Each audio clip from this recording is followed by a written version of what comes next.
आमतौर पर यदि किसी सज्जन व्यक्ति का कम उम्र में ही देहावसान हो जाता है तो यही कहा जाता है कि भगवान अच्छे लोगों को अपने पास जल्द बुला लेता है। अनेक उदाहरण ऐसे हैं भी, मगर इस धारणा का आधार क्या है, इसको लेकर सवाल उठते हैं। ऐसी क्या वजह है कि भगवान अच्छे लोगों की उम्र कम ही रखता है? उसका भला क्या प्रयोजन हो सकता है? यदि इस धारणा को सही माने तो सवाल यह भी उठता है कि जिनकी उम्र अधिक होती है तो क्या वे बुरे होते हैं? इसके विपरीत हमारे यहाँ तो अधिक उम्र वालों को सौभाग्यशाली माना जाता है। यदि कोई अपने जीवन में पड़पोता या पड़पोती देखे तो उसे बहुत ही भाग्यवान मानते हैं।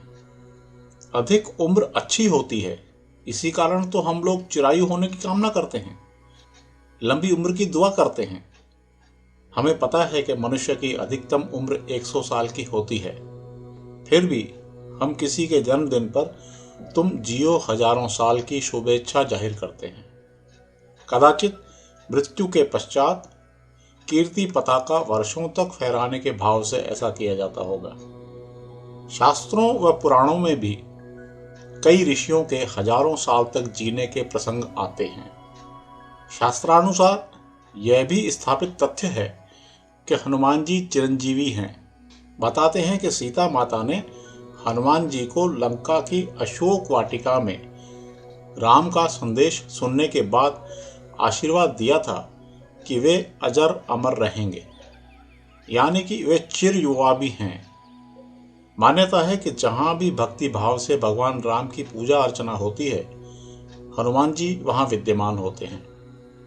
धार्मिक ग्रंथों के अनुसार भगवान श्री कृष्ण ने अश्वत्थामा को चिरकाल तक पृथ्वी पर भटकते रहने का श्राप दिया था।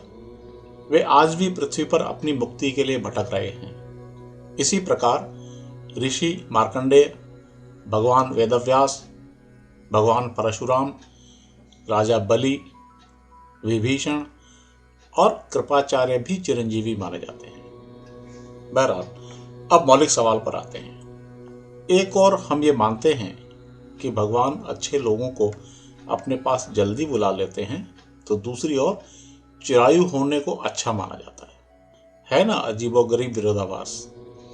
ऐसा प्रतीत होता है कि केवल मन की संतुष्टि के लिए ऐसा कहा जाता है। अच्छे लोगों के परिजन को सांत्वना देने के लिए यह कहा जाता है कि भगवान अच्छे लोगों को जल्दी बुला लेता है। सच तो यह है कि मृत्यु का अच्छे या बुरे होने से कोई ताल्लुक नहीं है।